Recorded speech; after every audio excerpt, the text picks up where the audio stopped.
Hi everybody, Chris Titley here and welcome to Scoreboard. Scoreboard is based on one simple premise, and that is premium access for curious minds. We have conversations with athletes, coaches, owners, CEOs, stakeholders, broadcasters, and people who think, lead and make things happen. No buzzwords, no jargon, just clear thinking, lived experience, and lessons that you can use to be a better you. We bring the access, they bring the experience, and you bring the curiosity. Together, we build the only scoreboard that matters, your own. Scoreboard, premium access for curious minds. This episode is powered by SwiftX, Australia's top-rated crypto exchange and proudly homegrown. Now let's get to today's episode. Hi, it's Chris Titley here, and as part of the Scoreboard podcast, we are sitting here on Hoops Capital East Centre Court with Guy Molloy. Guy, welcome to Scoreboard. Thanks for having me, Chris. What a beautiful Sydney day it is. How's your morning been? Well, I took the jumper off. Yes, and yes. Enjoyed a walk in the sunshine already. What a great day. What a great day. Now, Guy, I'm going to get straight into it in terms of this is your 35th or 36th year of coaching. What makes a good coach? Well, it's a industry that it's about player over performance or player over plan or anything like that. I think it's the connection piece, certainly to try and endure. And personally, I'm a fair introvert, I would say. So just learning how to connect well with people and inspire, motivate, be of some significance to their career has been the thing that I've had to learn, but that's probably made a difference. Do you reckon your coaching style has changed, or have you always been pretty consistent as a coach? It's changed so much I couldn't even describe. I think when I began, I was just learning about the game myself, so it was very technical, very tactical. And then over time it just matures and you find out that it's not the game plan or it's not the action that we're working on. It's connecting and getting inside someone's head and hopefully improving their performance. And in terms of competitiveness, are you a competitive person, and where does winning sit in the realm of coaching? That's changed as well, I reckon, because when you're trying to make your mark in the game, you need to win to get a little bit of kudos and get ahead and probably get the next coaching job. After a while though, I think coach so many hundreds or thousands of games, it's the competitions with yourself and the competitions with the team to say how close to our potential can we actually get. And so I think that your opposition take on a different role because they're they're part of the process to help you become a better competitor. So you just view it differently. And do you reckon you've won more than you've lost? I've learned more than I've won and lost. I reckon that's the thing. I mean, the famous Kipling poem about winning and losing both being imposters, I reckon that's the case. But the learnings till the day we're buried. And you're here with the Flames and you're building into this next season. How do you go about building a team, and what are you looking for in terms of the different roles of the players? Well, every club's different, but I've probably endured and found a career in this particular niche in Australia because I've been a program builder, or I've sort of had a reputation as a program builder. So about every club that I've been involved with, there's been a couple of exceptions, but most have been clubs on a down and out, financially, roster-wise, haven't won for a long period of time, need a complete reset or a reboot. And for whatever reason, that's the space I've tended to land in. So the Flames, when I took this job on a couple of years ago, they hadn't been in the playoffs for 6 or 7 years, I think, and a lot of off-court difficulties going on and a bit of a broken connection with the local pathway in some respects. So to get all those other forces around the program right and establishing standards to get it going in the right direction, you got to concentrate on that first before the winning can really take place. I'm curious to know about those standards that you talk about. Is there some principles that you adhere to your players on and off the court, or some values that you try and instill? And then second to that question, how long does that take to kind of get through? Yeah, well, not every player is for every coach and vice versa, so it's about finding the right characteristics that are a good working model to begin with. And then I think the second thing is training intensity, because all the great programs and coaches that I've studied, from Alex Ferguson or at Man U, or Craig Bellamy at Melbourne Storm, Ivan Cleary, Penrith Panthers, they establish a great training intensity, and they learn to work very hard. And so often when you take over a program that's been in the doldrums, it can be that there aren't great standards around the work ethic, so you have to pick that up. And then you want to get the right people on the bus that go with that, and I think that from there the cohesion and the culture starts to emerge. When you've got the skill levels of some of these players, which is extraordinary, and then you've got the team effort and their roles within the team, how do you think about as a coach to mould those players into those roles? Whether they're a bench player, they've got 5 minutes, but that's their role, versus someone that is a bench player that goes, why am I not starting? Happens in every part of every interaction, because it's an immediate connection that's got to be formed, because it's not so much the skill, say, you bring to the table and I bring to the table, because we might not be able to utilise all those things or utilise them in the correct way. What's most important, in my opinion, is the interaction of the skill that you and I can bring together. So that might mean that we're not using all of what you can bring, but these parts are really important, and some parts that I bring are really important, but together the whole is way greater than the sum of the parts. And so that's the magic point that you're after, and there can be a lot of convincing and education and storytelling about how you try and bring that together, but that's ultimately what you want to get. Has some of the most successful teams that you've coached not won the championship, etc., and what was, when you look at the winning teams that you've been a part of, what was the slight difference? That's a hard factor to always put your finger on, because we live in a results-driven industry, and so if you don't win, then people judge, well, it's a failure to some extent or other. It's often not the case, right? Because it's a very narrow definition of winning, and some of the teams that I've coached that have done a great job to come together and played as close to their potential as they can. I felt great about those teams, and I've had them in the past, and there's no trophy to put beside their name, but you can know that internally, and it doesn't lessen the feeling or the satisfaction that you get out of coaching that group. And when you look at players that you may not have known and they come to training, what do you look for in a player that's coachable and that's part of a team to build a bit of a culture and a legacy? It's an individual thing, because you're going to have much different personalities. So some walk through the door and they're an alpha, or they're an extrovert and they want to draw attention. Others can be very quiet achievers and set standards by their work ethic, not so much by what they talk about. So most experiences with those types are pretty good. So I reckon that it's a good blend. Let's talk about you for a second, your relationship with basketball. How did it begin, and your role into coaching? Well, I grew up in a small country town, so no one really heard much about basketball at all, and I had we played some social basketball, and then we had a coach moved to town from Sydney and started to actually teach and coach and instruct the game, and made a huge impact on me, and I sort of grew in love with the sport, because the options back then, if you're a country New South Wales boy, it was rugby league or cricket, and that's all you did, and you did a bit of swimming or something as well, but they were your only options. And so to have basketball introduced back in the early 80s was just a great period, very fond memories of that time in my life, and the life path that it set me on. And I think that the first boom that we really experienced in Australian basketball was probably around that time. And so then when I left home and got to move to uni in bigger places where basketball was a bigger thing, it was just unbelievable to fall into a situation where so many other people were passionate about the sport. Yeah, did you try cricket or rugby league as a kid? Yeah, look, I was a pretty good cricket player, made some state schoolboy carnivals and that sort of thing, and rugby league, I was a pretty skinny kid and got busted up a fair bit, so I had to leave that one. Had to leave that one pretty early, but look, I still love the sport and follow it to this day, but basketball became my number one.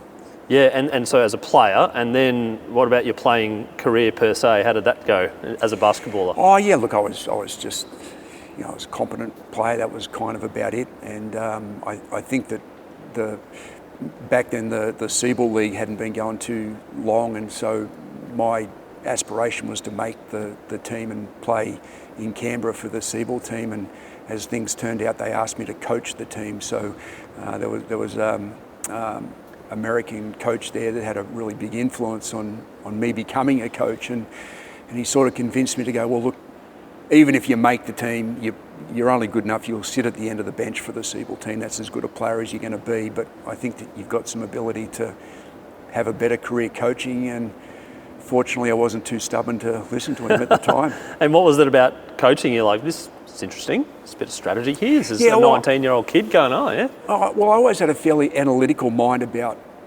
whatever sport that I watched. So, I can remember being a young kid, and the rugby league had come on, and my favourite team, I'd sit there with a pad and pen. And who was it, by the way, back then? I was Manly back then. Oh, yep. Right, yep. A long time ago. But I'd sit down and I'd do a tackle count when I was a kid, and just, well, who's that? Yep. Yeah, which was, so I probably had that analytical mind for how, or the process by which sport sort of worked, particularly team sports. And so, I carried that forward. But when I was playing, the club had a rule that if you played in the senior team, this was in Canberra, if you played them, they wanted us to coach a junior team. So I coached the under-14 boys, and that was sort of the start, and loved doing that, and off we go. And do you still count the tackle count watching rugby league? And as a basketball coach, do you like do the steals and do all the stats that, not the points, right? No, it's probably a chore of the whole thing now. The K's run in the AFL, I see that now. The 14.3. Yeah, no, the analytics these days are, the bombardment that you get with stats and analytics and video, that's probably the whole part of it I least enjoy these days, but, part of the job, so. Do you get the reports and you're like, oh, how do I analyse this? Yeah, you do get the reports, and the amount of information is stupendous, it's enormous, so you got to try and winnow that down and get it to a point where you can understand what happened, but then put it into digestible bite forms for the team to do something with. At some points you just go, yeah, too much. Yeah, it often happens, I reckon. Yep. That's probably a bit of old school nature now in my coaching, whereas I see with the younger generation, they're very much data driven, video driven. Do you watch the games after? Our games, definitely. Yeah, your games. Yeah, not other games, but yeah. So, look, I'm like all coaches, I'm pretty emotional after games, winning or losing, and it still takes me a bit of time to calm down and settle down and let the emotions wash through. So the first 24 hours, particularly if it's a pretty annoying loss or significant loss, but I'm pretty good after 24 hours. I usually bounce back pretty well, but part of the rebooting time is to actually get back in front of the video, because some things that you think were horrible and bad and so in that 24 hours or after the 24 hours? In the 24 hours. Interesting. I so you go through the pain? Yeah, I got to go through it that way, because it's and the players as well, or just you? Just me. Yeah. Yeah. Okay. Because it's cathartic in a way. Because as I said, you're never as bad as what you think you are. You're never as good as what you think you are, and so it's a bit of objectivity. I've heard you describe the game as is it implicitly simple or something along those lines, or simple? Well, look, simplicity is a big part of what I believe coaching, and I think that I came to that point after having lots of my players tell me that when our game plans were simple, we played better. So it was a bit of reverse engineering, and you've got the tendency to complicate is probably there with your first steps in the game. And it's one thing that I mentor a lot of young coaches, and interestingly, your state coach for your under 16 or under 18 team can often have playbooks that are more complicated than I roll out for senior basketball. So usually the process I go through with them is you can cut that in half probably and do a lot better. Do you stay in your own lane when you're coaching in terms of your own techniques, etc., or do you peer over the corner to see what the younger generation are doing and thinking and different forms of training sessions, etc.? Keeping up with trends in the game is pretty important to do. The sport of basketball's changed so much. How we communicate with athletes has changed so much. So if you're unaware of trends, you're going to get buried. And the burnout rate or the firing rate of coaches, it's huge, right? So if you don't keep an eye on what's coming or how things are done, that it'll probably come back to bite you in the bum at some point. Having said that, too much is not a good thing. So you don't want to have too many inputs, because you need to have your own secret sauce and your own identity with how you go about things. And so if you're constantly in doubt because something new is coming, and how do I incorporate that? So there's an art to it. And some of the tougher decisions with potentially friends that you have to drop, or the relationship between coach and player. Can you talk about that, the greyness of it all? Are you best mates, but you're not best mates? But then how does that all work? Well, it's leadership. And I do this professionally, so it's the players want a coach and a leader. They don't want a best friend. That's not it, despite how close over time relationships can be and get. And I don't need any more 22-year-old friends or anything like that, so that's not important to me, right? But so keeping in your lane, that's an important thing. So that's what the players need, and that's what the club needs, and that's what I'm here to do. So I think that a lot of the deeper and ongoing relationships actually come after they leave you, because then you take all the emotion and pressure away from it. You can reflect on great times and things that you've been through and whatever else, and I think that's when you know that it's been good. And isn't it good to see prosperity in terms of some of the coaches, the players that you've coached, to go on and do bigger and better things and keeping in touch? Oh yeah, a couple of them had birthdays yesterday and today and stuff, so it's just been great to get in contact with them and just watch what they're doing with their lives and connecting. One's over in the WNBL and at the moment, that kind of thing. So that's all really special to see what they do. But it's not necessarily sport. It's getting their own family or creating their own life outside of the sport. And that's great to see. So when you get the second generation of them and whatever, it's pretty special. We talked about the early 80s being a boom in basketball, and we're here in 2025 and there's a boom in basketball again, and there's a shortage of courts and whatnot. But let's go back to the early 80s. There's a little thing called the WNBL that was created and formed, the oldest standing league in Australia. Same age as me, by the way. I'm an 81 baby. I think it's 81, pretty sure, 80-81 or 81-82, I can't remember the thing. But we're sitting here now under new ownership, a new exciting ownership group, a change of logo, a new CEO, a couple of team name changes, but leading into the season. How excited are you for the WNBL, something that you've been in for so long now, but now we're into a new, fresh start? Been waiting for this moment for a long time, because you can only go so far in a federation-controlled model. It was the same in the NBL, and that was my last involvement coaching in the NBL was when the National Federation was still in charge of it, and there's just a ceiling to that, because it's, in my opinion, it's not the brief of the National Federation to run leagues. I just don't think it's their strong point.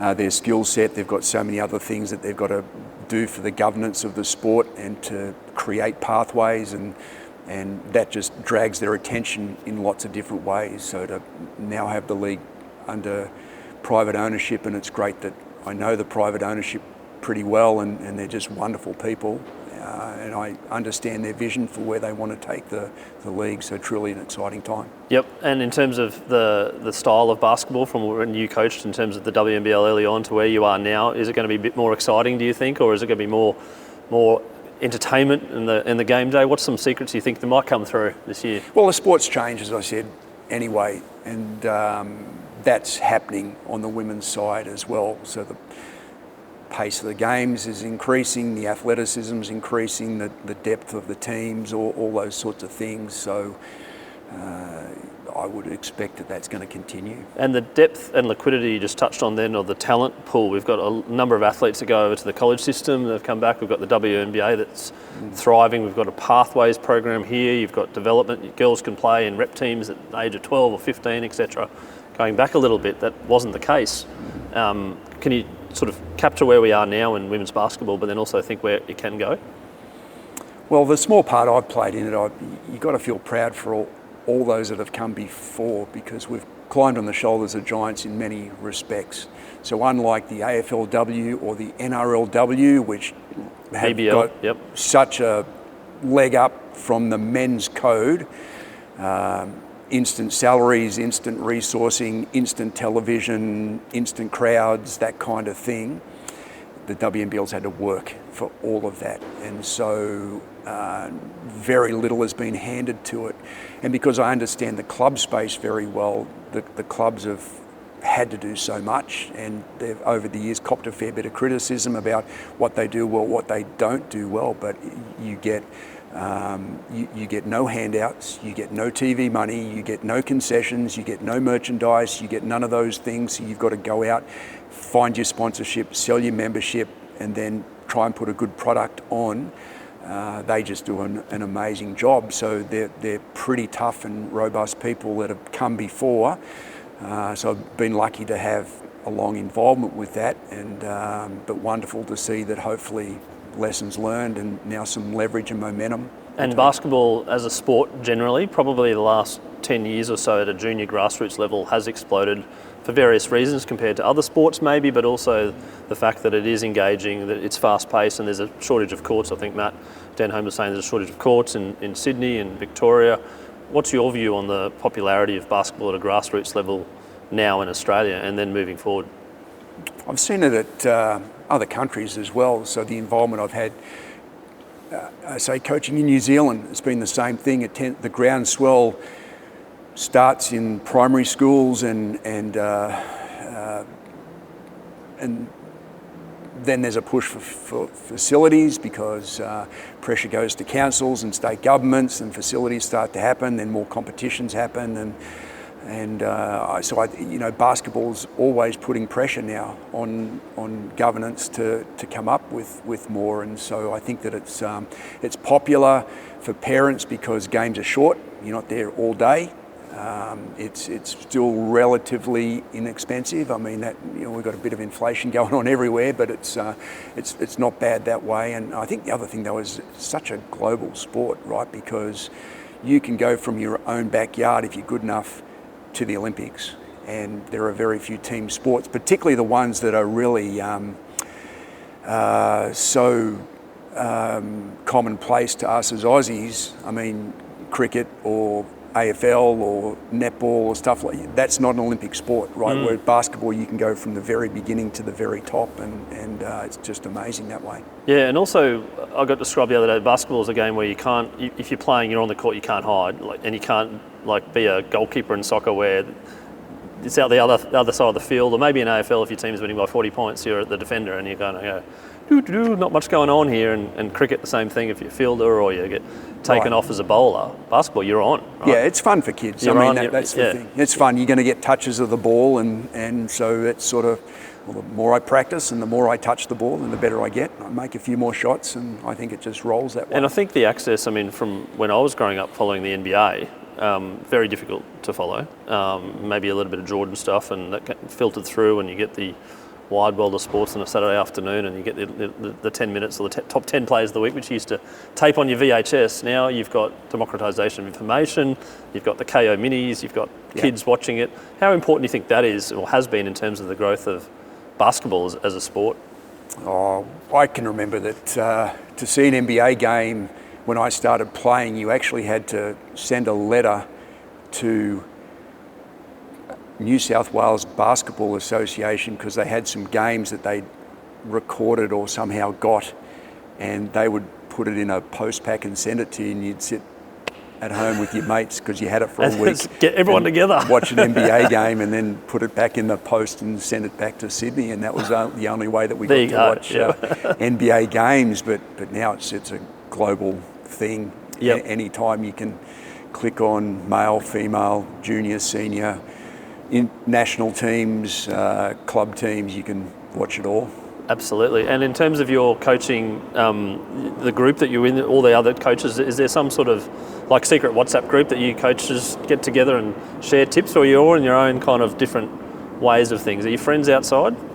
Yeah, some of the best memories I've got in the sport are just the camaraderie between coaching staffs, and it's a different lifestyle and a different way of life, and I think that people that have been through shared experiences, you can, particularly if you're not in direct competition with them, they just become good friends over time. And when it comes to high performance, you've got the athletes on the court, but you've got the coach. The coach has to look after himself or herself. Yeah. What do you do to look after yourself and stay at the high performance in terms of your brain and physical, etc.? Totally agree. The coach is a high performer these days. You need to be. So, advancing years, I work harder at my conditioning and fitness, diet. I work harder at it now than what I did when I was 40. So, mentally, physically, I've got to be in a good place. So I work really hard. Do you use the same trainers as the players, etc.? I tend to do my own thing a little bit because I don't like to jump in their space because, I want them doing what they've got to do. So often hit the gym before others arrive, or if I can't do that, I'll hit it afterwards. And I think walking's a really good activity just to clear your mind at the best of times. So I'm pretty avid, consistent walker as well, but probably hitting the gym is the big thing I enjoy. I also ask some of these athletes about the best time that they love to play at, and also the timings of and what they do before, and some really hate a late night game, or some really love an afternoon game. What about you? What about the coach? What do you love the most, or just any time? I most prefer an afternoon game because the wait around all day for a 7:30, 8 o'clock tip-off just drives me crazy. And I think as well, because you do have dinner before a 7:30? No, I can't. So I'll probably eat, if it's a 7:30, 8 o'clock game, I might eat a lunch and then a light snack in the early afternoon, and then I can't eat.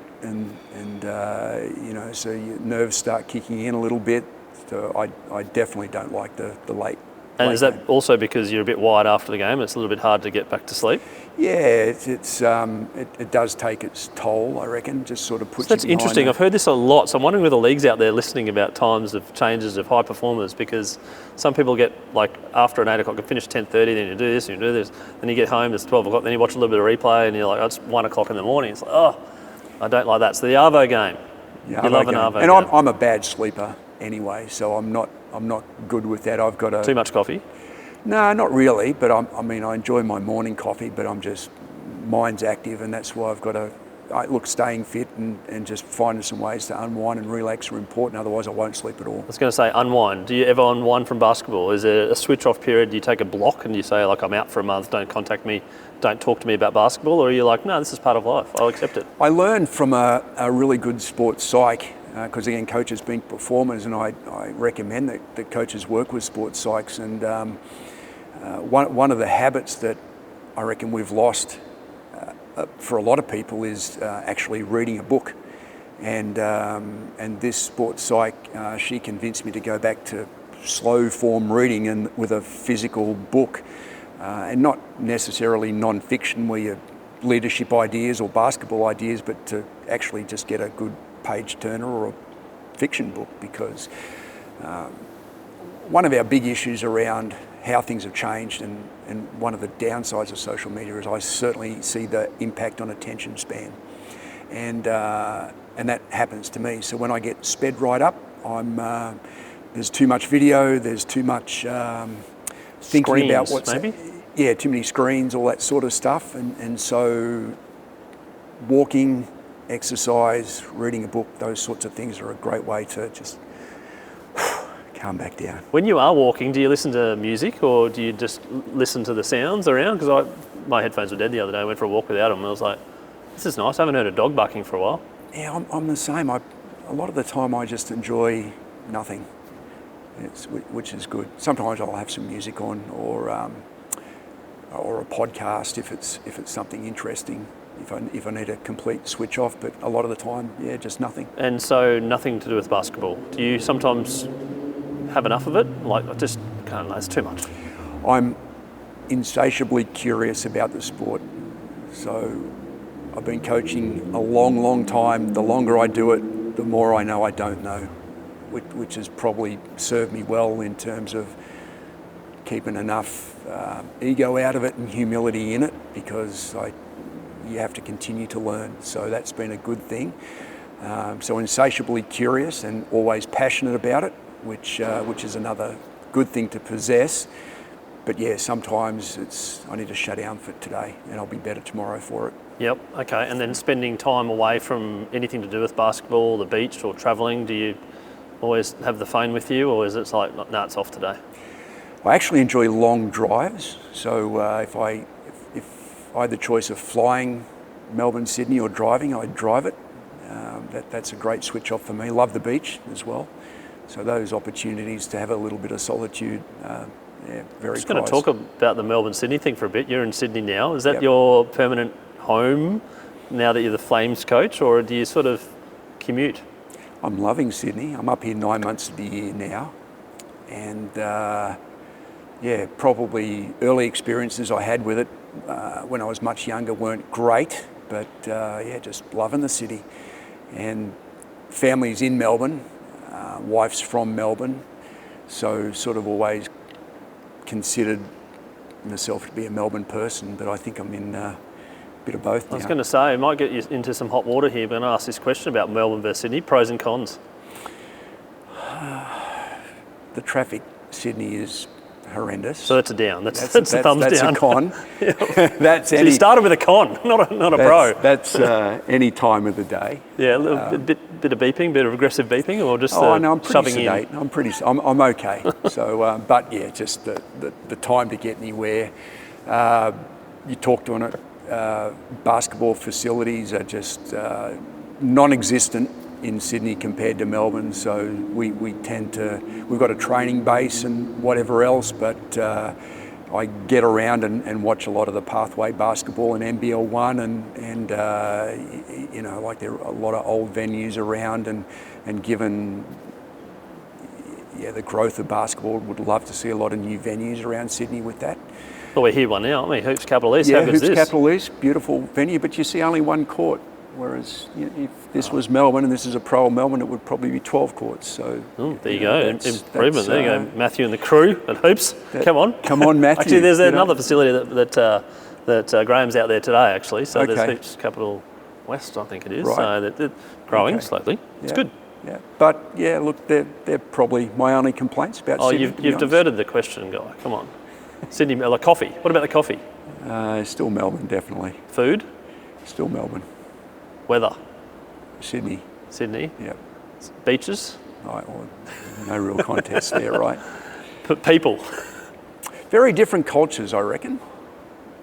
You get up early, late, same thing on that front? Yeah, I'm pretty similar with that. Busy and stressful people? No, I reckon that, this will sound crazy, but the sporting culture in Melbourne's crazy, right? With all 8 pro AFL clubs, NRL, rugby, NBL, WNBL, netball, soccer. I mean, it is so full on as a sporting, I think it is the sporting capital of Australia.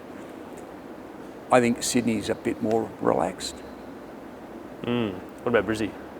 Don't know much about Brizzy. Probably because they don't have a WNBL team, do they? Unless you probably haven't had for a long time. 23 years. I believe. Right. So you're about right. Maybe watch this space. Maybe.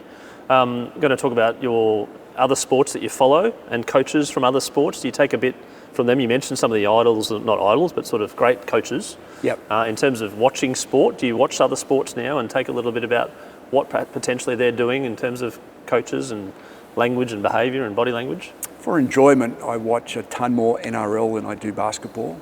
So grew up with it. With Manly as your team?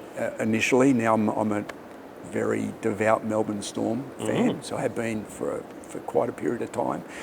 Have been fortunate to go into their inner sanctum on a couple of occasions and see how they operate, and they're brilliant. NRL's something I watch very regularly. What do you reckon the Storm have done right or doing right to be such a tremendous club over a continuous period of time? I'm in awe of how consistently they just win. It's difficult to do. Yeah, yep. So there's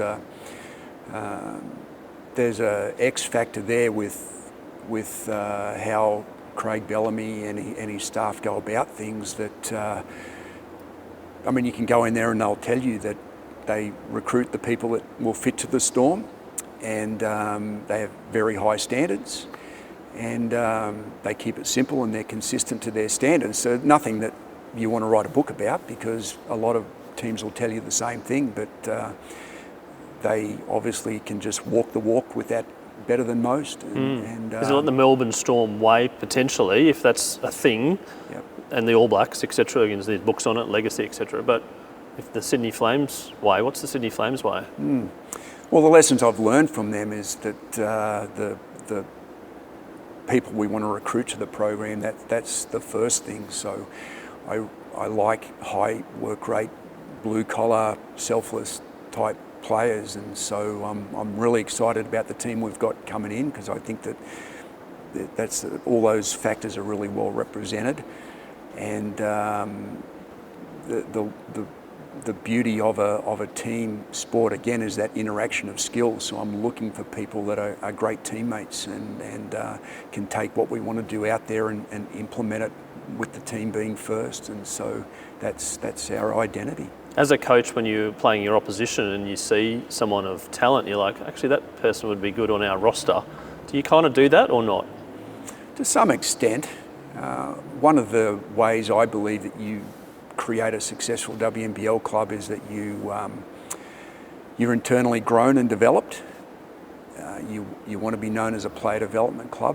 That's at the Melbourne Boomers. That's how we generated that club, and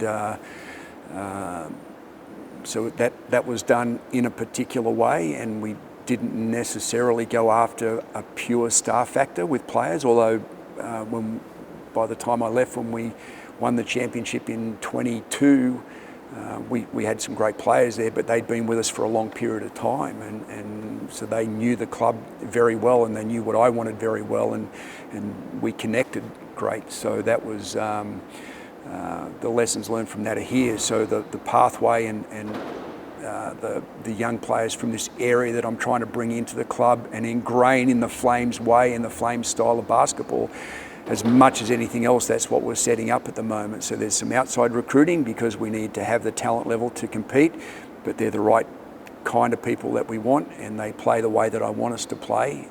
But then aside, there's this parallel track of the constant internal development going on.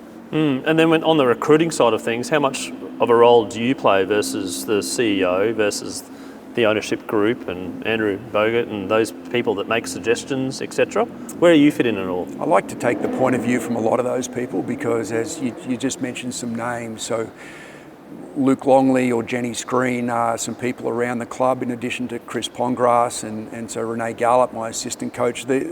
Jenny, Renee, Luke have obviously been players at the pinnacle of the sport, so I'll ask them what they see in a player, which might be a basketball question, but a lot of the time is, well, would you play with them? Is that someone like you a channel check? Yeah, is that someone you see as a teammate? And that's usually the thing for me, the factor for me, whether we want them here. Yeah, right. And it's all about, again, juggling maybe the too many power forwards or a guard, etc., and the missing pieces of the puzzle. You spend a lot of time in the off-season recruiting. You've named a few on your roster, etc. How much more is there to go? Well, our roster's complete now for the season ahead, and look, to me, the winning's in the picking, and so, but there's not a quick fix. As I said, that where I started with the club, there were lots of standards and holes and operational issues to sort out and whatever else, and so the first 2 years that I've had here, and we got to the playoffs last year, but with a highly gutted, injured team. I mean, those players did great, but it's still an evolution point, and I think that as each year goes by, we get a better sense of who's coming through and who we want. Are you a goal setter? Yeah, I'm much more of a systems person. So the systems this year coming into the season, if we get the systems right, let things be, as opposed to like, we're going to make the semi again? Much more of a process and systems person, and generally I was having a chat with a coaching friend the other day about this same stuff, where because winning losing is a very emotional thing, and so you can preach that you believe in your process and you believe in your systems. If you don't get the result you want, do you still believe in your systems and your processes? And I think that's what you want to get yourself to that point. Are you there? Oh, pretty much. Yeah, but you doubted yourself along the way, going, oh yeah, that's for my for systems sure. are not working. Yeah, no, Change for the sure. system. For sure. I mean, that's the sport. You're always trying to figure it out. But you got to find what you like and what you can be good at doing. But then you got to have the stubbornness to stick at it. So that's why coaching's an art, because you have to have some flexibility as well. Because if you're getting evidence that what you're doing is not working, well, it's a decision to say it will work in time. We just got to get better at the execution of it, or maybe we've got to get the right people in, or no, we need to pivot away and change this a little bit. Again, that's why I think it's an art and much more than a science. And keeping it simple when it comes to defence or offence, what's your views on both? Well, it needs to be, because if you walk a mile in the shoes of the player, where there are so many things that they're trying to deal with, then you soon find out that the 8th, 9th, 10th message or instruction's got no bearing. It just doesn't matter, because in the moment, what's true is going to be where you are in the court, the basketball, where your teammates are, where the opposition are, and boom, the play happens. The variables. You got too many variables. Yep. Right. So it's my job is to put a really good framework around that can make sense for all the players that you've got there, so that they can succeed in the moment. And by necessity, I think that simplicity wins. How do you train simplicity and decision making? Decision making's been one of those things that any coach now of any high level sport will talk to you about, because how do we encourage that? One of the changes in training that I've seen over my journey is that we've gone from a very drills based, technical based approach to coaching to now more modern methodologies, constraints led approaches, games based approaches, to force more decisions per minute on people than perhaps what we used to. So that's been one of the big changes. Guy, I asked my podcast guests about their scoreboard moment, which is a moment in your life which is very vivid. It's an image or a picture, and you go, I remember that. That was pretty clear. And from that moment, life changed. I'm curious to know what your scoreboard moment is, Guy Molloy. The most emotional moment that I can remember, and it's happened a couple of times, it happens to all coaches, is being fired. And my first foray into head coaching in the NBL, and when that occurred, it was pretty tough, being a young coach. And the club was Cairns at the Taipans, and I was the second coach in the club's history. In their inaugural year, they only won 2 games, and they fired the first coach and they brought me in. And so this was my opportunity, and over 4 years we built the club up pretty successfully on a really low budget. And at the end of 4 years, we made the playoffs for the first time in the club's history and won 17 games, which is a long way from 2 games to 17 games. And that was hard work. I won't lie, it was really hard work. We had a lot of players that were getting towards the end of their careers in their mid to late 30s, and so the roster had to be overhauled. And in the process of bringing a lot of youth into the group, we fell out of the playoffs, and I was summarily fired when that happened. So that was, that was a really tough time emotionally, because you always sort of think it's not going to happen to you, it happens to other coaches, and look at the body of work we've done and how far the club's come. So, surely you're going to grow with me, and we'll find ways to bounce back. But there's a lot of politics that happen and a lot of different things, and it took a long time to recover mentally and emotionally, and figure out if this was something that I wanted to persevere and keep doing. I was going to say, at the time then, was there like just let it all go, just it's too hard, don't coach, just go and do another skill? Definitely. Yeah, I thought, well, how can you... It comes because you pour your heart and soul into something, and if you just do that, and life was really was pretty tough for my wife and I around that period of time, because we had our kids then, and so in Cairns is a long way from our families, so credit to my wife, she was the rock of the family, keeping it together, because looking after 2 kids when your husband's away, travelling on Christmas Day for an NBL game on Boxing Day and that kind of thing, it was just tough for our life right then. So I'm trying to get my career going and all that sort of stuff. And it just, when it finished and you go, well, how can you put so much of yourself into something and then it's taken away from you? Do I really want this or not? But I had some good advice and mentorship around that time, and eventually stuck with it.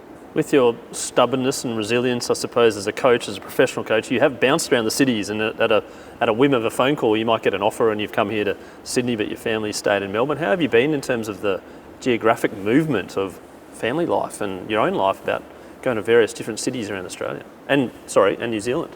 Lindsay Gay's always told me to continue to work at your craft, no matter what.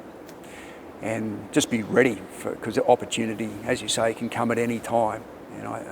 And Lindsay was a big factor in my coaching life. And when that point happened, he reached out. We had a lot of time together, and he was one that sort of said, "Look, this is actually an opportunity. While you're sort of sitting here and waiting for the next thing to come along, you can actually find ways to improve and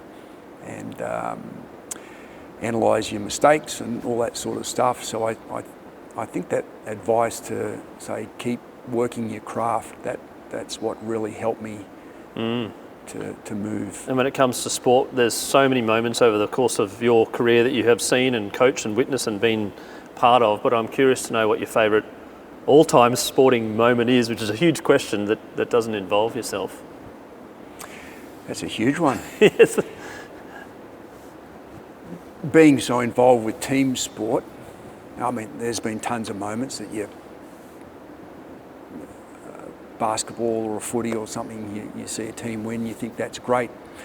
But I would say the single most inspiring, spine-tingling, chilling thing that I can remember ever watching was when Kieran Perkins won the 1500 metres at Atlanta. Yeah, right. Which was what a moment. I was 15 then. I remember the whole nation stopped and watching this race, just cheering the bloke on. Yeah, it was incredible. It was just that. Doesn't the Olympics bring out these moments, though? Yeah, it does, really does. I mean, there's other great ones, Kathy Freeman and so many others where you can sort of go, well, that's just unbelievable. But for whatever reason, that one, just watching that moment with... It's a great moment, but no Melbourne Storm moments, hey?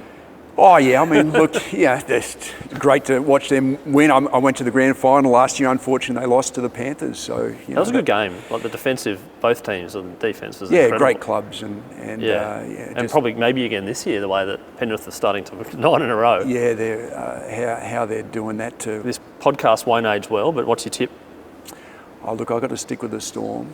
Yeah, this is the bounce back year from last year. I think so. After losing the grand final, I think they can go one better. But there's some stiff opposition around. The Raiders are pretty good. Panthers. Oh yeah, they're top of the table at the moment. By the way, we'll listen to this in the future. Now, a couple of final questions to finish. Some advice for individuals, young players that probably, let's call them 15, that want to be a professional athlete and play basketball at the highest level. What's some advice you can give them? Well, the sport's got to be fun to begin with, and all junior coaches need to have fun as part of their philosophy of why they're coaching and an outcome. You want all the players to come back to the next training session. You want them to come back for the next season. So if you're a young player, just enjoy the sport, love playing the game, fall in love with it, have your dreams, all that kind of thing, but just enjoy it, because a lot of serious stuff can come later. And the other thing, if you can find ways to do the basics well, it's always going to serve you.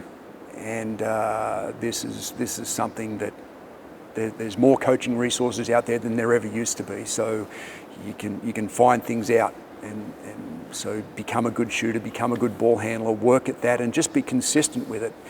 I think consistency is one of the most underrated things that we have in sport. It's something to, just It's hard get to out train there. though, you think? Well, it's the same as hitting the gym. Not every workout's your best workout, but I don't feel great today, but I know I feel better for spending the 45 minutes in there and doing it. And I think it's the same for a young player, and just not every workout, not every game's going to be your best one, but just chip away at it. Yeah, someone told me the other day, have you ever felt bad after a cold shower, or have you ever felt bad after a workout? Right, and the answer is no. No, never. So there's the motivation to say, like, you're going, oh, wow, that was good, and you get the endorphins going, oh, gee, feeling good, but the thought of actually doing it is like, nah, it's cold out there. I can't be bothered So doing consistency is underrated, I think, for that. It doesn't, in fact, don't wait for the motivation.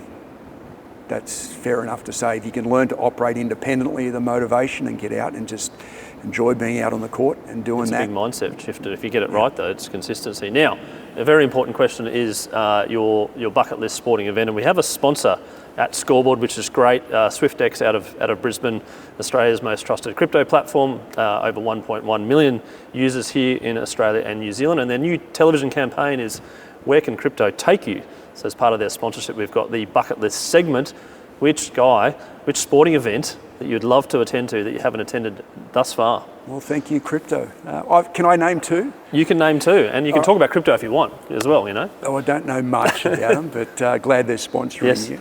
And one I might be able to tick off, I'm hoping next year if plans come to fruition, but the Final Four, March Madness. March Madness. This is the first time we've had that, so well done. Right? Yeah. Okay. And the Warren Buffett thing about picking the whole thing never happens. He already gives $1 million to people that can pick the entire bracket whole all the way bracket? through. Right. But then he gave it this year, because I think he's getting a bit older. Okay. But they could have a few losses. But no one's ever picked the bracket from start to finish, ever.